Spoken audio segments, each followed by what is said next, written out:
going to pick it up, and here we go. Got him deep. He's open. He's got it, and he's gone. How about that? Oregon repeats as the Pac-12 champion. Duarte pulls up, 3-ball. Bang! LJ Figueroa! Oregon goes back-to-back for the fourth time in the last 6 years.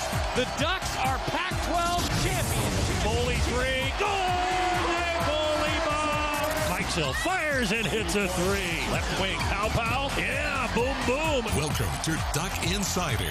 What a weekend. We're just getting started.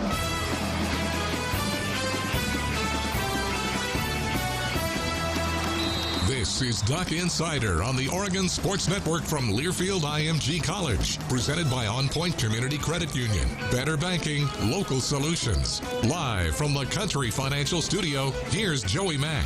Hey, big weekend to recap for you, including the first scrimmage inside Autzen Stadium and the first time that fans were back in Autzen Stadium in an awful long time. I'm Joey Mack. Thanks for being with us. We're going to hear from Mario Cristobal, head coach, after the first scrimmage of the spring. Also, Keenyn Won's going to join us, head coach, Oregon Acrobatics and Tumbling, because on Thursday, they will compete in the national semifinals against Baylor in Waco, and then hopefully be bringing home a national championship if they get a couple victories out there. I'm also looking forward to catching up with Mark Wasikowski after the Oregon baseball team is now sitting pretty in the top 15 in every major poll after they came from behind after losing on Friday and won on Saturday and Sunday. Mark Wasikowski's squad getting another series win, this time on the road at USC. Softball of the weekend against Washington. Volleyball season, unfortunately, coming to an end in the Sweet 16. We will hear from Matt Ulmer and also talk with him on the show on Wednesday. And for Graham Abel's squad, I'm telling you, they got the win over the Beavs in what was, we'll tell you, a truly crazy sequence of events for Graham Abel. Became a father for the third time, like within a day before beating Oregon State in the regular season finale. And look, so the selection for soccer was this morning. If this was a regular year that featured 64 teams, the Ducks are in. A little bit of a shortened field or a shrunken field this season due to the COVID-19 pandemic, and it worked out that the Ducks weren't able to get one of those at-large bids. I'm telling you, finishing with a winning record for the first time since 2006, the Ducks would have gotten in. A lot of other things to tell you about as well. And we'll start today with details on the spring game. That's right. I know that you've all been waiting for it. What exactly is the spring game going to look like? This is what it's going to look like. The one big element missing from Autzen Stadium over the last year and a half has definitely been you all fans. That will change on May 1st when the annual U of O spring football game, which is set for 2 p.m., by the way, a 2 p.m. start time. Limited amount of fans. Approximately 15% of the capacity of Autzen Stadium will be open for fans. 15% capacity for the spring game. And because of the strict limit of fans in attendance and to ensure proper physical distancing, the spring game will be a ticketed event. Information on how to claim tickets for the spring game will be released publicly this week and will be available to season ticket holders, Duck Athletic Fund members, students, and general public. With limited fans in attendance and out of an abundance of caution, the annual spring game food drive to benefit Food for Lane County will again be a virtual one. Last year's spring game food drive raised over $26,000, resulting in 87,000 pounds of food being delivered to benefit people experiencing hunger in the Lane County community. To donate to the virtual food drive, you can head to GoDucks.com, click on the football section. You'll find this article that I'm going through, the details of the spring game, and that will give you the link to where you can donate. Fans in attendance will be asked to abide by protocols in line with guidance from the Oregon Health Authority and Lane County Public Health. And remember that there will be additional information for fans, including in-stadium protocols and parking information. That's going to come out the week of the spring game. Tyler and Alex asking what channel the spring game will be on. I think it is going to be on Pac-12 Network.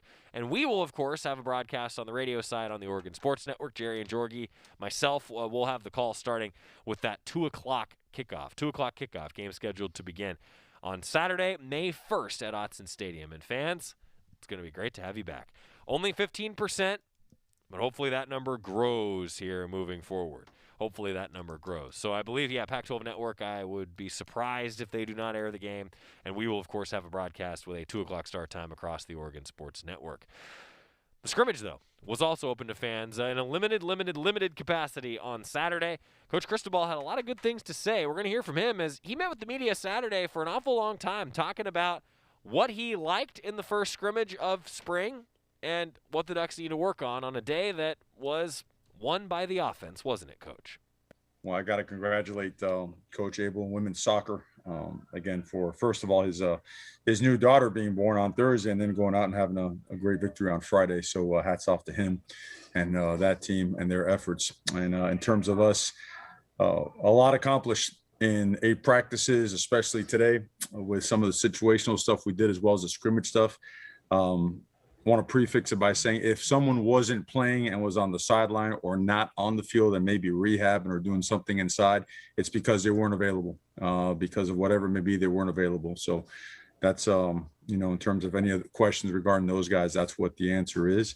But aside from that, as the guys that were there, hopefully you saw multiple personnel groupings, playing multiple guys, some different combinations on different parts of the field, that linebacker, in the secondary, on the offensive line, in the defensive line. And all in all, it was the offense's day today now. I mean, it started off, see, with play number one. Play number one, it was, boom, CJ hit a big one and got the offense rolling. The defense had its moments. I do carry the yellow hanky, and I throw it when I need to put people in adverse situations and do some things. But for as competitive as it has been today, the offense certainly took control of most of the team periods. How did your freshmen, how did your underclassmen kind of perform, you feel like, in a game-like situation? Well, they made some play. More importantly, they didn't make many mental mistakes, at least not seeing it right there, just thinking, about what we just finished up with. I didn't see many mental mistakes. Guys lined up in the right spot, ran the right routes, caught the ball when it was thrown to him for the most part, made something happen with the ball after that fact. Some of the young offensive and defensive linemen, they stepped in. They seem to be on point most of the time. Got to be more physical at the point of attack on both sides of the ball. Play with better pad level. Young linebacker, Keith Brown, a really good football player. So many guys played. Watching the tape will tell us a lot, but I know there's 1,500 people out there, but that's still different than it's been for a long, long time now. You walk out there and the scoreboard's blaring and there's crowd noise and there's people cheering. It was really awesome and really, really grateful and thankful to all the people that made it out today. See, for us, that's like a 20-degree spike. We practice in the morning where it's about 50. When it's 70 degrees out there, it feels like, we're out there in 100 degrees and wherever there is 100 degrees in this world. I don't know. It's been a while for me, but it was good to have people out there. I thought the guys performed well. Mario, your thoughts on the quarterback? Certainly seemed like Anthony had a pretty good grasp of things. Ty ripped off a pretty good streak of 10-plus yard passes, and Jay had the big one late. But your thoughts on those three, and any reason why Robbie didn't get a go during the scrimmage portion? Yeah, Robbie tweaked his ankle on Thursday's practice during a team drill. So he got 7-on-7 work today. But he should have gotten at least 4 reps, 6 reps. But it was more in a tweak. Some of these linemen, they're some big old heavy dudes, man. He got stomped on pretty good. We thought we might be able to get him to go. Figured it was safe to keep him in 7-on-7. So that's why his reps were limited. Thought Anthony Brown continues to get a really good grasp of the offense and made several big plays and good decisions for the most part. A couple of those we'd like to have back in the middle of the field where, we weren't on the same page in terms of an option route. But certainly he's just progressing well. Both Jay Butterfield and I would say Ty's about as talented as a freshman as you'll see. And they made plays today. They made big plays. They made big throws. A couple were dropped. Those two are battling really hard, and so was Robbie. And you're mixing and matching those guys with 2s and 3s at receiver, at tight end, at the offensive line. They're doing well enough where we feel that they are progressing to not only make this a real competitive situation, but that they're going to help us win football games this year. So what would they like to have back? Understanding protections, 5, 6, 7-man protections are all different. Knowing where their protection is, where they're not, knowing when they got to get rid of the ball, knowing when they got to keep it, tuck it, and run. Those are things that will come. But the ball, for the most part, was out on time. The decisions, for the most part, were correct in the run and the pass game. So a lot of work to do, but certainly a lot of progress. Mario, your 2 freshmen tight ends, Terrence and Moliki, I mean, they could be in high school right now, but they look like grown men. Once they get up to speed with the playbook, do you think they could have, a real impact this year? Without a doubt. And they knew that when they were being recruited. And I'm glad they're seeing it now. They are getting reps with just about every group, and they are really sharp. So you're looking at a couple freshmen that have grasped the playbook, that are out there performing, and the moments weren't too big. Caught the ball in traffic, broke a tackle, got up the field, lowered a shoulder, and were physical, both with the ball in their hand and when they have to block. Blocking for those guys is always going to be the hardest component of their, the way they mature and grow as a tight end. Always has been. They've both gained in the area of 10 to 15 pounds of muscle. So they're stronger, they're faster, they're more physical. Big future for both those guys. I mean, a similar question just about like general size. I mean, it's striking watching your receivers group just in person and just seeing just some of the bodies you have there. I saw Dante lined up or standing next to Johnny Johnson, and I thought it was Jalen next to him, and just because of the size of that. What has just kind of being able to have that variety and depth of size been able to open up for you guys this spring so far? Well, the first thing, Johnny's still the most chiseled and ripped up dude now. Okay, we can't take that away from him. Ain't no one built like Johnny is. So number one, having those older guys has been just invaluable because of the way that they carry the culture and the way they teach and groom the younger guys. We've been putting this roster together. We've been building a team that is explosive, has a lot of size, a lot of length, playmaking ability, and their DNA has to match all those physical attributes. And it's starting to show now. You mentioned the receiver position. Yeah, it's different now. Not only are these big, long, athletic guys, these guys could run. These guys can run by people, but they could also put a foot in the ground and run an outcut as good as a smaller guy can. But at the same, we have all kinds of different shapes and sizes and skill sets at the receiver position. All those positions are interchangeable. Our formations allow us to put them in different spots and never allow a defense to track a certain guy at the same spot every time. So hats off to Coach McClendon. The guy, he does an exceptional job with those guys, and they certainly they follow suit, and they've had a really good spring. After not having a spring last year and the peculiarities of last season, has there been a sort of heightened sense of energy from what you can tell, as opposed to past springs? Well, I think this team realized that it can be really good, and this team really appreciates the truth. It appreciates the right type of confrontation where you don't pull any punches. When you have a good day, you highlight what was good, but also highlight the room for improvement. And when you don't have good areas of play, or if you haven't upheld the cultural standards or the effort standards, you could put it right between the eyes to them and they'll respond the right way. So I love that part of it. I love the fact that this spring does highlight the fact that, you lose a lot when you don't have a spring, and it's not just the practices. You lose sight of how important repetitions are and how important the off season is. Like today, look, the weather jumped up, whatever it was, we're back at 8 degrees out here, beautiful day. Well, we've been practicing in the morning when it's 20 degrees, cooler. All of a sudden you start going 10 and 12 play drives instead of 4 and 6 play racks. You start realizing how important conditioning is, and that carries over to the off season. So I'm giving an example of how important spring is, and just a little detail, a little component of how critical it is to experience spring football to carry into the offseason. Hey, Coach, I'm not trying to get on your good side, but to me, I felt that the execution of the offensive line was one of the big improvements between last season and this season. Talk about what you saw today without the benefit of having seen film yet. I see a coach that is very demanding, that is very detail-oriented, and I see a senior leadership. Well, I don't know what they are, AJ. I don't know if they're seniors, super seniors, quadruple juniors. I mean, whatever term you want to come up with them, I'm fine with.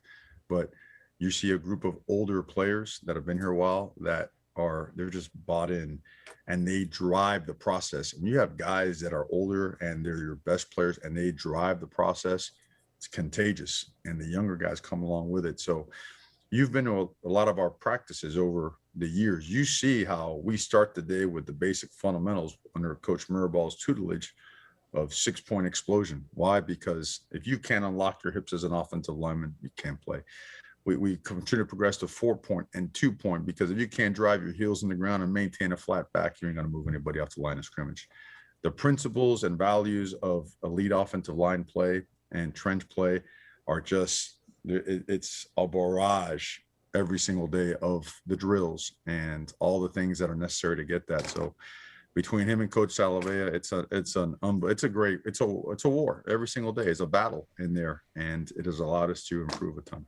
Mario Cristobal, part one of him meeting with the media, wrapping up the Oregon football scrimmage from Saturday. Again, details now on the 2 o'clock kickoff for the spring game on May 1st. They're available on GoDucks.com. You'll be able to claim a ticket as the information going to continue to come out. But we can tell you a 2 o'clock start for the spring game, and it will be a 15% capacity on May 1st. We're going to hear more from Coach Cristobal coming up. Every head coach interview brought to you by the Willamette Valley Cancer Institute Research Center. Fight like a duck. I think the Ducks fought pretty darn well on Saturday. We're going to hear more from Coach Cristobal next at the Oregon Sports Network from Learfield IMG College.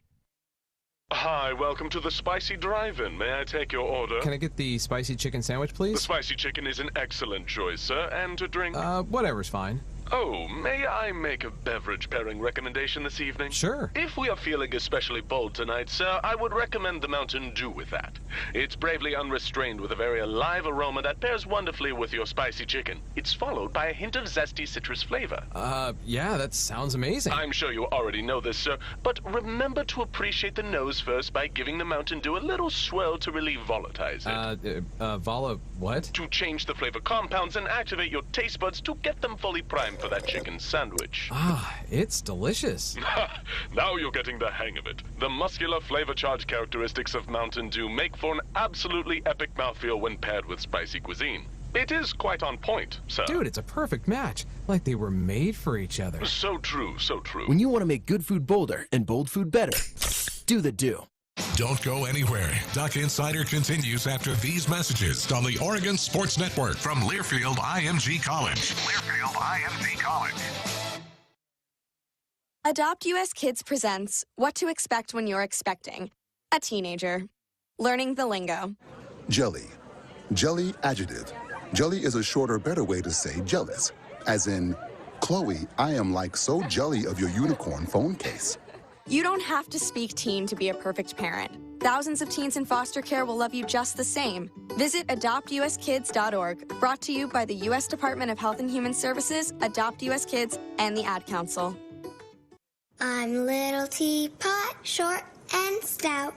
Here is my handle and here is my spout. No, Dad, like this. When I get all steamed up, then I shout, tip me over and pour me out. This is WWE superstar Roman Reigns.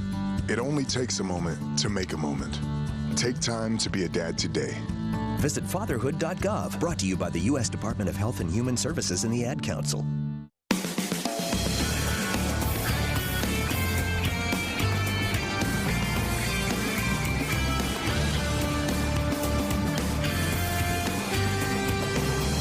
Back on Duck Insider, presented by On Point Community Credit Union. Joey Mack here with you. Got your Cafe M 2-minute drill coming up. A lot of other sports to wrap up from the weekend as the Ducks had a pretty darn successful weekend. Also going to talk with Keenyn Won, head coach, Oregon acrobatics and tumbling in a moment. First, though, to continue hearing from Mario Cristobal, the Oregon football head coach, following Saturday's scrimmage. And again, more details now available.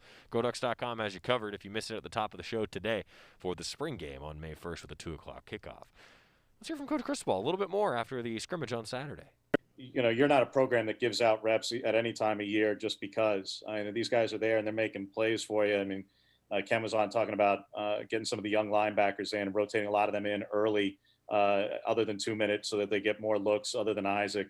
So whether it's Jackson or Keith, in particular, Nate, what do you see from them? And I mean, Triquez Bridges, a guy we haven't heard from much these past 2 years, makes a tackle for loss there down in the red zone. Jaden Navarrete, I think, made a TFL as well. Guys, you know, lower down the depth chart who made plays for you today. They sure did. I tell you one thing I really want to mention, a couple guys that's really important is, you know, Isaac Slade today was his son's first baseball game. And credit to him for, you know, we wanted to be there. First one, right? We've all had, you know, our sons do stuff first. And he was able to watch his son slug 3 home runs and then get on over here and change right on the sideline, warm up, and go right to practice. Really appreciate that. That shows a lot of leadership and at the same time, you know, tremendous responsibility. I thought that was huge. I think the way Drew Mathis invests a lot of time, not only in himself, but helping these young guys. So when you see the guys that you mentioned, you saw Nate is an older guy, but he's getting more and more reps with those. Nate has made some plays here in games. Keith Brown, Jackson LeDuc, we haven't mentioned him, but Jackson has done an unbelievable job. going to be a great football player. And he was thrown in there and has been thrown in there throughout the course of spring ball. Keith Brown, I mean, guy's explosive, downhill guy that's understanding now how to line up to formations, how to relate to certain receivers and drops and coverages. It was good to see Justin Flo out there today, getting some 7-on-7 work, running around in Indies, and where he's just about ready for some live ball here in a minute. So all in all, those guys deserve a ton of credit for how they're coming along, how they're pushing themselves. Triquez has just worked. He has just worked and worked and worked himself into being a really good football player. You saw it down there on the red zone, big tackle on the outside play where he came on up and got himself a TFL. I think he broke up a couple passes as well today. Long guy. You look at Triquez, he just kind of keeps going. You know, he just goes and goes and goes. But he is a lot of credit to him for, again, just working hard and putting himself in a position where he's going to be a big-time contributor to this team. Coach, is the plan to do another scrimmage next Saturday? And I guess it's kind of crazy to think we're getting down there now with the number of practices left before the spring game on the 1st. Yeah, you know, we were thinking about that and talking about that yesterday. Well, it's kind of like today, you saw the offense get a first down, but all of a sudden a mystical flag fell on the field. Well, I have like 4 of those in my pockets, you know, and it went from 1st and 10 in the red zone to no, it's 3rd and 14. Come on back, because you got to start testing the will of your players. You got to start testing their resiliency. You know, the playbook is phenomenal. We're going to be able to finish install probably on Tuesday, Thursday, and then reinstall for a couple more days the following week. But we need to continually challenge our guys and put them in adverse situations and see how they respond. You know, we didn't get to do our backed up work today, but that's going to be part of it. We're going to keep working a lot of the, you know, our personnel groups, but also making sure that whether it be ball security and turnovers, creating turnovers, some of the end of game, end of half situations, some of the formations, the unbalanced stuff that gave us problems during the year in the run game, that's going to be emphasized. But overtime situations, 11 seconds, 2 plays, you know, to try to win the game, end of half, 2-minute, you name it, 4-minute, 2-minute, splitting the squads, going on opposite sides. All that is part of the regiment coming up this week. We've had almost 11 to 13 sessions of every critical down situation involving 3rd downs, involving red zone football, short yardage, and goal line.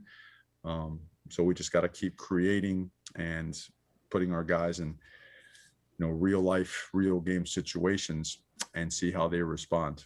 Mario, Jim Mastro was just saying that this is the best team chemistry since he's been here, and he was talking to you about how it might be a special team chemistry.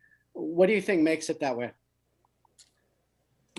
I think a lot of guys were here in 19, and some of that rubbed off, and 18 was such a different deal, you know, so much time missed. I mean, really, it's like, it's all about the guys in the locker room, man, you know, and these guys, they just get it. They're elevating their level of camaraderie, their level of brotherhood. They know what's real, and they know that they're surrounded by real people, that everybody's investing everything they have in it. And you could be very just direct with these guys. And when you have a team you could do that with, you can go a long way, because you could keep learning and growing and pushing. So maybe those are some of the things. I don't know. I know they've had some great meals with these coaches. I know, you know, Coach Murball, I mean, at that house, man, they put out the best Cuban food in the community, in the city. Coach Mastro's always got the Italian food going. Coach Yates mixed bag. I think he's got one of those air fryers. I don't know, but there's just a lot of really good relationship building going on while keeping socially distant, of course. 2-minute drill. How do you feel like anything stand out during those sessions with your 1st, 2nd, and 3rd units? Yeah, I want to watch again on film. I thought there was leakage with the first group, lack of conversion. Obviously, what really stood out is, come on, man, it's urgent time, right? It's the season of urgent. And from the way we got the whole process, it's on us. And to me, the best thing now, when we go on Monday, we have a running camera that not only shows you play by play, but shows the actual, okay, guy was tackled over here. What are these 5 linemen doing? What is the running back doing? Are all eyes to the sideline while they're sprinting to the ball to get set and save valuable time. So we got a lot of work to do there. Now, from an execution standpoint, obviously the 2s and the threes, got it down there, hit a big play with the twos, missed a shot with the threes, but ended up getting it down there, and presented them with different situations, like we did on Thursday and on Tuesday. They're all getting shots at needing a field goal, needing a touchdown, 2 minutes before the half, 2 minute end of game. So we can be a really good 2-minute offense. The quarterback's he's real good with understanding what we're trying to do and getting the ball out of his hands. He understands not to take a sack. We just got to do a better job with the whole process. Regardless of age, having guys, come out and know how to execute football plays. How did you feel, obviously looking before film, how did you feel about that today? I feel there were some guys that played at a high level, but I feel like we were inconsistent overall. And I felt that leading up to this particular practices were very even. And I felt that this one, the offense started really strong, and they didn't let up. They kept throwing. They kept throwing punches and kept moving the ball, pushing the ball. They were successful in the run game. A couple times there could have been sacks too, which changes the complexion of a drive or whatnot. But I wanted to just keep playing and get plays in. So, and then the defense did have its moments, and got the offense in third down and made some really, some good plays. But I just thought there were too many inconsistencies, and I don't want to rationalize it by saying, okay, well, but we were putting someone else in there with the ones, or, so-and-so wasn't available and we start. No, that's the standard here is whoever's in plays at that level. And those are the things that we're very direct about, and that we have to do a better job coaching so we could get higher level execution on a more consistent basis. But I thought that there were some really, really high level moments out there today that we could build upon, and overall a great spring so far and a great tape to teach and learn from. So just looking forward to getting on that tape and, moving forward and getting some corrections done. I respect that they're unavailable today, Mario. You had a couple of prominent offensive guys who weren't out there. Is the hope that they'll be able to return here before the end of spring and come back for you, or is that longer term, or can you say? All right, James, if they weren't out there on the field playing today, if they were on the sideline or not out there, they weren't available. Okay. So we expect everybody to be ready for the season. Mario Cristobal, the Oregon football head coach. Yeah, hey, look, let's just hope that everybody is healthy for the season. That's always the goal, right? That is always the goal. That's Oregon football head coach Mario Cristobal recapping the first scrimmage of the spring, and maybe they'll be scrimmaging again here before the spring game. 2 o'clock kickoff on May 1st. Limited tickets will be available. You can head to GoDucks.com with more details to come this week. I'm Joey Mack, and when we come back, we're going to talk acrobatics and tumbling with the head coach, Keenyn Won, because the Ducks are heading to Waco. National semifinals on Thursday. Keep it here on the Oregon Sports Network from Learfield IMG College. From the weight room to the classroom, on the field and off it, On Point proudly supports University of Oregon athletics because student athletes do so much more than bring us pride on game day. They bring our entire community together in Eugene and all across Oregon. So whether you're watching the game in the stadium, at home, or at your favorite local business, their success makes all of us stronger. On Point Community Credit Union. Join in. OnPointCU.com. Federally insured by NCUA. Equal housing opportunity. As my family continued to grow, I realized I'd have to replace my beloved Jeep with something that has, well, more seats. I'm Jason Hines, Country Financial Rep and father of 7. Whether you're upgrading from your sporty ride with no room for a car seat or finally replacing your well-loved beater that still has a cassette player, you'll want the right protection for your new car.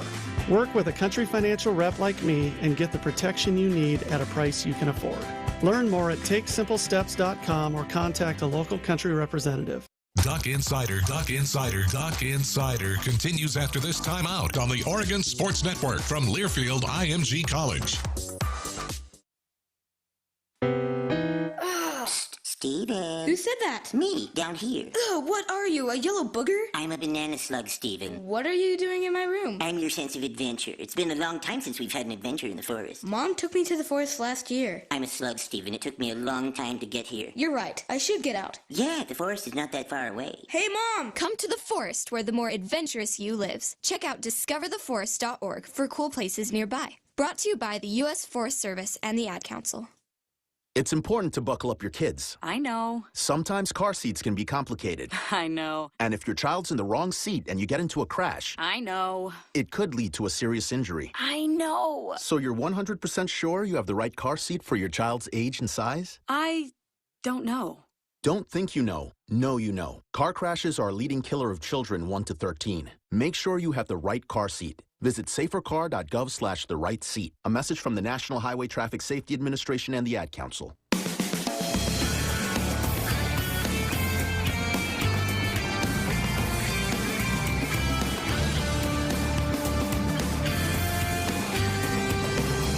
Welcome back to Duck Insider, presented by On Point Community Credit Union. We're inside the Country Financial Studio. That's important because it's a real treat these days when someone is actually in the office.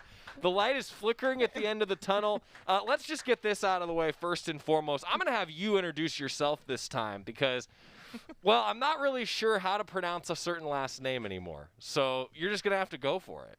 Yeah. I'm Keenyn Won, head coach of the acrobatics and tumbling program. Keenyn Won is our guest. Those of you who do not know that inside joke, we have had a long history of me butchering last names, making terrible jokes about if you won or you won, and I just wanted to leave it out there.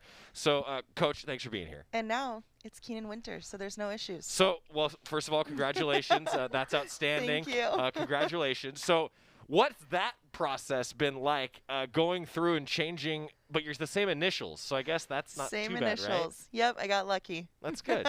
That's good. Let's talk a little bit about your acrobatics and tumbling squad. Just give us the bird's eye overview of how the season's gone so far in this unprecedented time. Oh, man. I'm sure you guys have heard it from all the coaches. It's been a year unlike any other. The challenges, the ups and downs, but the one thing that I will say is it has truly shown how strong all of our athletes are mentally and physically, how much of an amazing support staff we have to be able to get to a championship season in the year that we've had. I think just goes to show how amazing everyone is, and everyone's locked in and ready to do what they have to do to get there. Are there things that you're going to take away from this year that you'll use moving forward in your coaching style, the way that you go about recruiting with Zoom, all those sorts of things? For sure. I feel like there were so many things that were blessings in disguise and made us step out of our comfort zones too as coaches and what we had to do, and found a lot of ways that we can utilize the Zoom and, different platforms to connect with recruits when we aren't able to physically go see them or they're not able to come here. Don't get me wrong. I cannot wait for the day that we can get recruits back on campus and show them this amazing school. But it was really awesome to be able to find new ways to do things outside of the norm. Sorry, how true is it at Oregon that once you get them to campus, that's when it's over? It's like, yeah, I want to come here. So true. Right. I wasn't even an athlete, and I came to campus here, and I didn't go to the rest of my visits when I was in college. Really? Yeah, because I saw it, I loved it, I loved the energy, the campus was beautiful, the athletics, and I wasn't even going to be an athlete at the time. I just came here as a regular student, and I think there's just something so special about this place. Sounds cliche, but it's so true. And I just love when we're able to show people what makes this place so special. National championship coming up for your squad. We're going to talk about that. I want to look back a little bit, but you guys are traveling tomorrow. So thanks for taking the time to join us. Thursday at 5 p.m. Pacific time in Waco, Texas, Oregon with a rematch again against Baylor this season. So in other words, we're going to get the two really cream of the crop programs in acrobatics and tumbling in the national semifinals. There's nothing like that. Nothing like it. You excited? So excited. So ready. Our team, kind of following that last meet we had against Baylor, we beat them at home here. They beat us at home there. And we're just really focused on ourselves, and we had this new fire lit under us after that last regular season meet to just give it all we got in these final 2 weeks as we head into the championship. Well, correct me if I'm wrong, and this is where acrobatics and tumbling can, I feel like a lot of sports, be a little bit fickle. You guys have your highest score in a meet, but you lost. So, I mean, that's like, damn, but then also, hey, that was still pretty darn impressive. Absolutely, absolutely. Especially with our team event. We broke that 100 point for our team event, and that was a goal for the team as we continue through the season. So we're excited. We've, worked on some upgrades and really looking forward to this week. So with that in mind, I always ask coaches, how do you get better, right? Well, in your guys' case, I feel like in that circumstance, it's a little bit of in certain aspects, how do we stay the same? But then in some other aspects, how do you get better? Is that a fair assessment? Yeah. We did awesome in a lot of events at that meet versus Baylor. So there were some highs and then there were some mistakes. So it's, like you said, staying really strong in the things that we executed, but cleaning up the places where we had mistakes. So Keenyn Won is our guest, talking acrobatics and tumbling. 5 o'clock on Thursday, Oregon against Baylor. Traveling tomorrow as part of the, national championships. So It's a little bit different this year, right? There's only 4 teams that are going to the championship. How does that change the dynamic? Does it change the dynamic, or does it really not matter that much? Yes and no. Normally it's 8, so we cut it by half, obviously, just with COVID protocols and whatnot. The only thing it changes is that there's no quarterfinal meet, so we're going in there, semifinals, we're taking it meet by meet and event by event, trying to pull out the W there and make it to the final meet on Friday. Keys to success. Keys to success. Focusing on ourselves, keeping the energy high. I've seen this team grow so much, especially starting in the fall with small groups, not really getting to build that team cohesion together. We've really seen that happen over the past 2 months, 3 months in season. Just really excited to focus on ourselves, go out there with a bang, and do it for each other. I think that's something we've seen. Senior year for some of your athletes. Mm-hmm. Hasn't been the senior year that we all drew up necessarily, especially when they committed to come compete for you. What has it been like for the seniors this year? Just how proud of you, or how proud of them are you, if that's a better way to ask that question? Yeah, so proud. They've really stepped up as leaders. We have 8 of them. We have a super senior as well, Peyton, and then the other 7 have been here since day 1 when I actually started as well. So we came in together, and it's been phenomenal to see them grow up, not only as athletes, but just as humans. And we have a really special group of seniors, and they've done an awesome job leading this team. So I'm excited for us to go out there and, do it for them too. Can you tell fans a little bit more about Peyton? I mean, I feel like she's been a huge, huge part of your squad. Every time you and I talk, that name always Her name comes up. Yeah. P is a super versatile athlete. She came in here with a cheerleading background, and she is someone that has continued to learn new skills, even as a senior. I mean, she's a freakishly strong athlete, and, she's one of those, she could take a couple months off tumbling and still be able to flip amazing when she comes back. But I think even more importantly than that is she always pushes the envelope. She's not okay with being here with these skills. She has learned new ones. Like I said, even as a 5th-year senior, she's throwing skills that she hasn't thrown before and done skills she hasn't done before. So even in this last meet, she finally broke a 9.9 in her solo pass. So taking the time and effort to make those little corrections, to see score upgrades, even as a senior, I think just goes to show how much she's willing to push herself for the team. Thursday, 5 o'clock, acrobatics and tumbling, national semifinals, the Ducks against Baylor. 3rd time is a charm. Right, this is the tiebreaker, right? I mean, this is what it's all about, and then hopefully moving on to that national championship round, I guess. Now, what's your schedule once you get there? You're traveling tomorrow. Do you guys get a chance to practice, get a look at the venue Wednesday, and then it's let's go?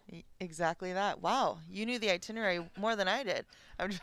Well, yeah, we do have practice on Wednesday. Definitely want everyone to kind of soak it in. Take in the arena. Obviously, we've been there, but we are traveling our full roster, so that's awesome.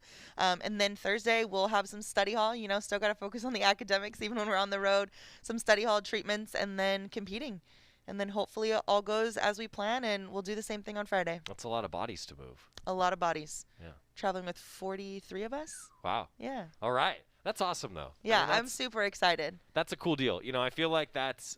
Again, the light is at the end of the tunnel. I feel like that's a good sign of, because that's what it's all about, right? The student athletes, they want to be there for each other in a situation like this. Absolutely. And I think that we get to feel that at practice every day of anyone who's not in the starting lineup being as supportive and taking on a role on the side. So we definitely miss them when we're traveling, and we only have 4 alternates on the side. So this time we're going to have the other 11 athletes cheering us on throughout the entire meet, and it's going to be really fun for us to do it all together. Lastly, the reason I ask you that question about do you get a chance to work out in the venue first, like in basketball, they always say you got to get your backdrop, right? Like when you're shooting, you want to know what kind of the depth perception. Yeah. Is there something to be said for that too in acrobatics and tumbling? Definitely. Specifically for our compulsory tumbling. When they do the 8 synchronized in that first event, you're kind of finding that spot that you're going to zone in on. So a lot of our athletes do like to go out. We have a time on game day as well to do a visualization, and that's where a lot of them will kind of pick those points and pick those spots that they're going to focus in on. Thursday, 5 o'clock against Baylor, acrobatics and tumbling national semifinals, and then we'll be talking about a preview of a Friday evening event as well this week on Duck Insider, right? Yes. Okay. Coach, I can't thank you enough for always taking the time. Safe travels. Thank and you. Congratulations again. Looking forward to catching up with you after a national championship next week, huh? Absolutely. All right. That's the deal. Coach Keenyn, thank you for joining us. And also quick shout out for those of you who do not follow on the various social media accounts, but particularly on Instagram. You should do it, and then you should also go back and watch the interviews that Coach did, that the entire staff did, actually, with all of your different student athletes. I'm expecting a return in the offseason with your Q&A with your athletes, okay? We are planning that. We did a little knockoff Duck Insider, but everybody loved it. No, Our athletes. This is no knockoff Duck Insider. This is like the coaches are hosting Q&As, guys. If you didn't see them, we played them on Duck Insider, and it was – I think they're great. That's one of those recruiting things, right? I was going to say that was an example of having to get creative, with what we were doing, and it ended up being awesome, getting to, our fans getting to know our student athletes outside of sport. So that was really cool. We'll definitely do them again. I'm looking forward to it.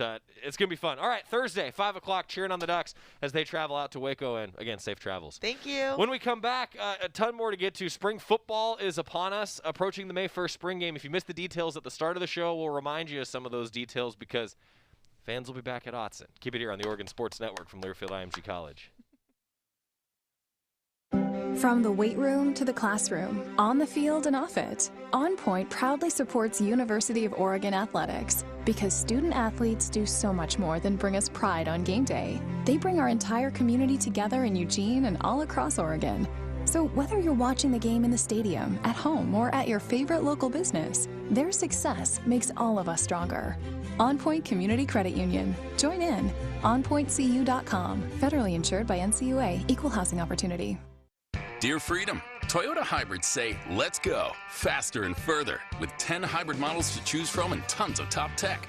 The best part? Every Toyota hybrid offers an extended hybrid battery warranty for 10 years or 150,000 miles. So let's go places. Toyota hybrids. For Toyota hybrid, plug-in hybrid, and fuel cell and battery electric vehicles beginning with model year 2020. The hybrid HV battery is covered for 10 years from original date of first use or 150,000 miles, whichever comes first. Coverage is subject to terms and conditions of your new vehicle limited warranty. See owner's warranty and maintenance guide for details. Duck Insider, your home for the latest news on Oregon athletics. This is the Oregon Sports Network from Learfield IMG College. Listen and imagine.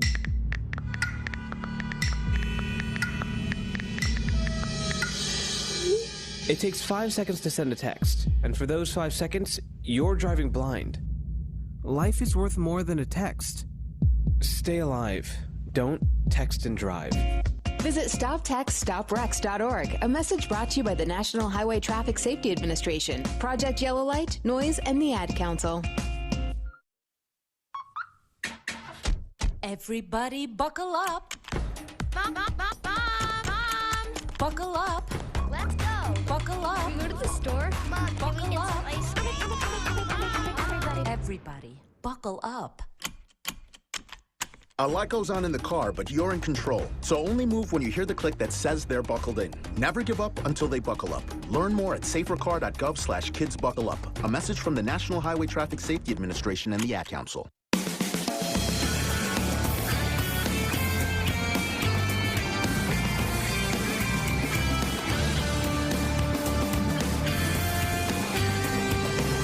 Joey Mack welcoming you back to Duck Insider, presented by On Point Community Credit Union. We're inside the Country Financial Studio. My thanks to Keenyn Won for joining us via the University of Oregon Alumni Association guest chair.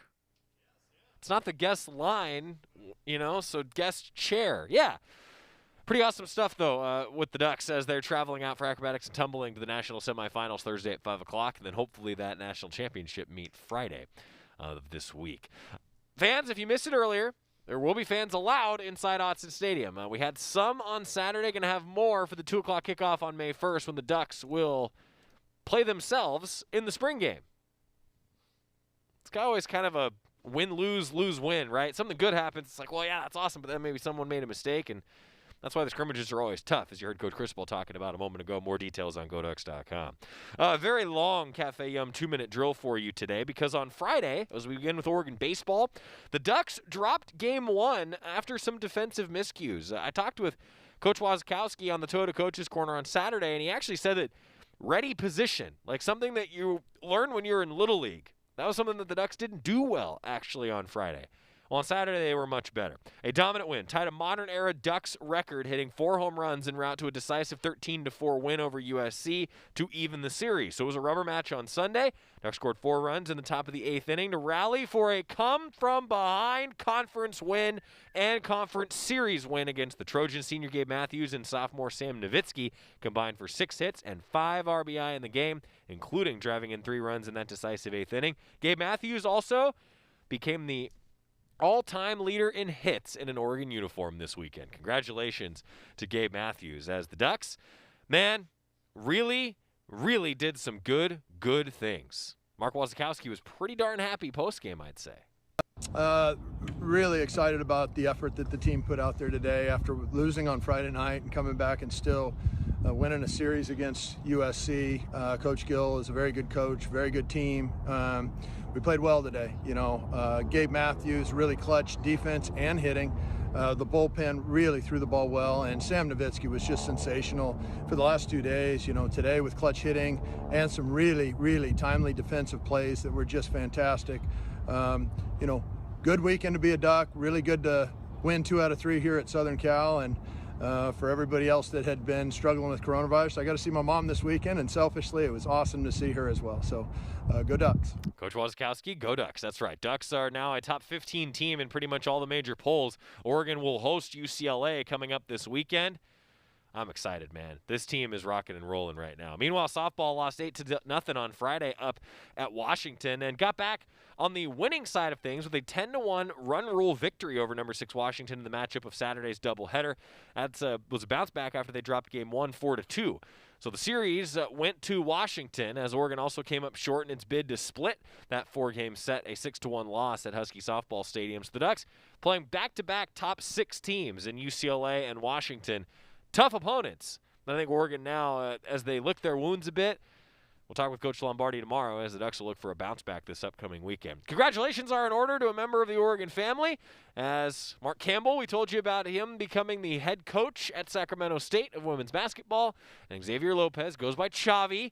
He is, of course, assistant coach was for the Ducks. Now he's going to be the associate head coach for Mark Campbell at Sacramento State. Congratulations, Chavi, and looking forward to seeing the Hornets for women's basketball take off, because I think we know that it's going to happen, but congratulations to Chavi Lopez. Volleyball, an early deficit proved a bit too much to overcome for Oregon volleyball, as on Sunday the number 10 Ducks dropped a Sweet 16 matchup in the NCAA tournament to number 7 Purdue in 4 sets. The Ducks lost the first 2 sets and then found their rhythm in the third. They led the 4th set by as much as 4 at 15-11 and as late as 21-20. But the Boilermakers rallied to advance the Elite Eight. Purdue won by scores of 25-17, 25-16, 22-25, and then 26-24. The Ducks just didn't quite find that rhythm early enough, but I think there's still a lot to build on heading into next year for this young team. Head coach Matt Ulmer postgame. I just couldn't be more proud of this group. I love them. I'm just so impressed by them. It took us 2 sets to kind of get our feet under us. We're just so uncharacteristic emotionally, mentally. We wanted it so bad. It just took us a while to get our heads engaged. I thought we just didn't follow the game plan very well. We're just trying so hard that we were out of control. Luckily we had a 5-minute break instead of a normal 3-minute break in between sets 2 and 3. I think it gave us a chance to get composed. And then it was a match. After that, then they were really good and we were really good. We showed up and everything that we all hoped it would be. Great defense on both sides, hard, big blocking and hard attacking and great serving. And it was one. If we could have done that the whole time, it would have been a real classic. But 2 sets was a really good one, and this team really needed to do that. They really needed to come back for our future. They needed to get in here and get in a battle against a really good team, and so I'm really proud of the first one. Matt Ulmer, Oregon volleyball head coach, good things to say about his number 10 Ducks, who will finish their season in the Sweet 16. We're going to talk with Matt Ulmer in depth coming up on Wednesday's edition of Duck Insider. Today's show brought to you by North Fork Public House, open for dine-in and takeout, northforkeugene.com. Women's soccer on Friday, the final regular season game. Ducks won in overtime over the Beavers. That's right. 1-0 on senior night. It was again Allie Cook with a huge goal. This is the 7th overtime game for the Ducks this year. They just like playing overtime. Charlotte Mosley filled in for Leah Freeman in goal, who suffered an injury last weekend.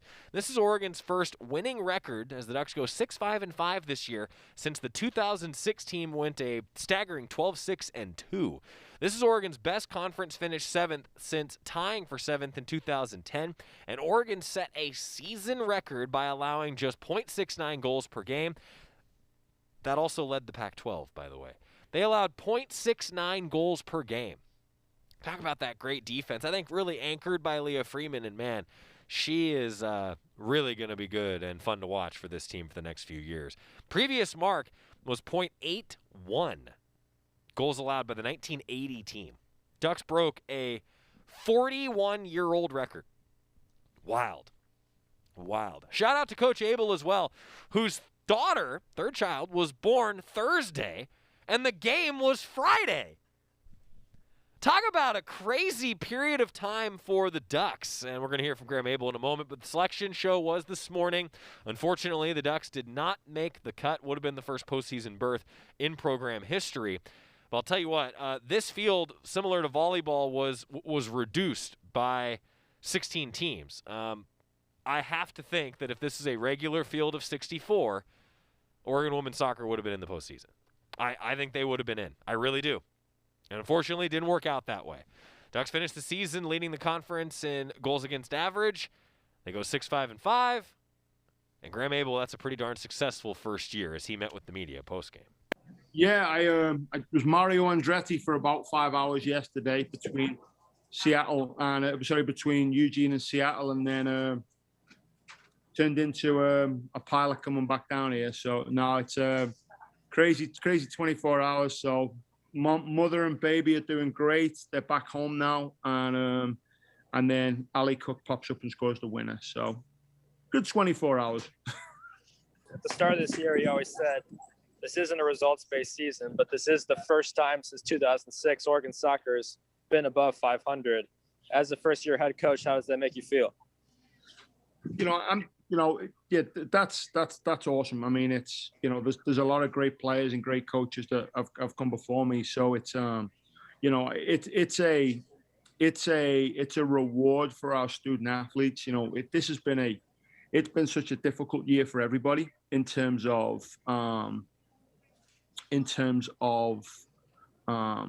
the pandemic and dealing with all the different things, the social injustices that we have going on out in the world. And so it's been tough for all our student athletes. So for them to be able to put in the type of performances that they have, I told them there at the end of the game, I feel as though we've changed the program for forever in terms of what they've done this season, the mentality that they've shown. We didn't play our best soccer tonight for sure. But we've had players step up time and time again. Tonight Charlotte Brisley stepped up, and we've had Maya Hahn in the past. We've had Megan Rucker step up, and then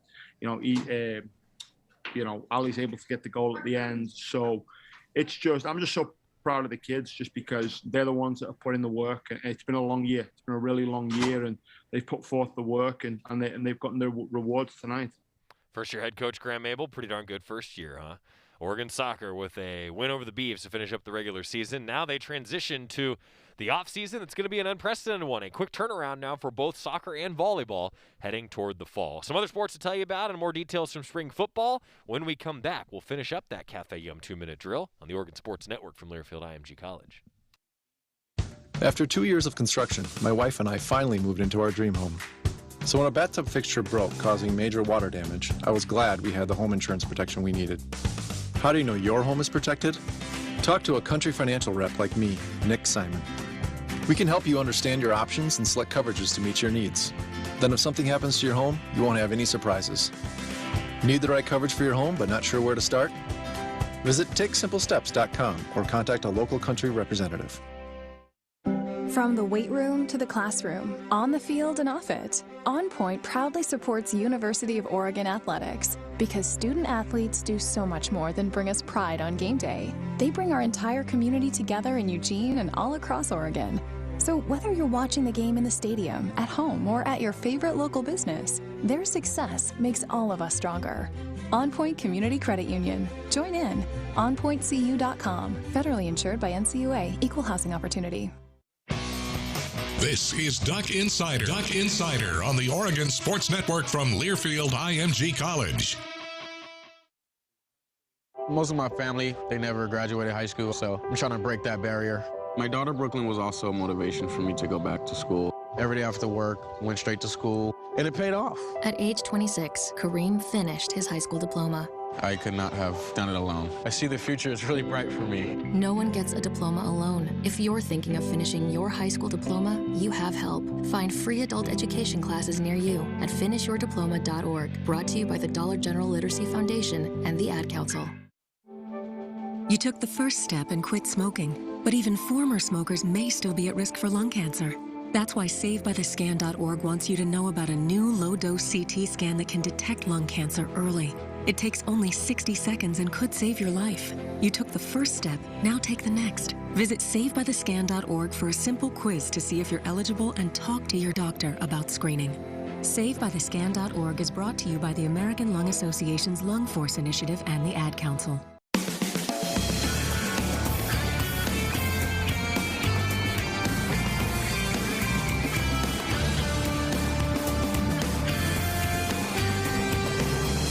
Insider presented by On Point Community Credit Union. Joey Mack in the Country Financial Studio. Today's show brought to you by our friends at Hoodoo. Always head to Hoodoo. Go Ducks, a proud supporter, longtime supporter of Oregon Athletics. And by Shadow Hills Country Club, your family resort just minutes from home. Call for a tour today. It is your Cafe Yum 2-minute drill. Men's tennis this past weekend beat Stanford on Senior Day. Oh, you love to see it for Nils Schielander and his squad. Pac-12 championships for tennis are coming up this weekend. We're going to talk with Nils Schielander, the head coach of the men's team, coming up on the show later this week. Oregon now 15-5 on the men's side. This season caps an undefeated season at home, which you love to see it.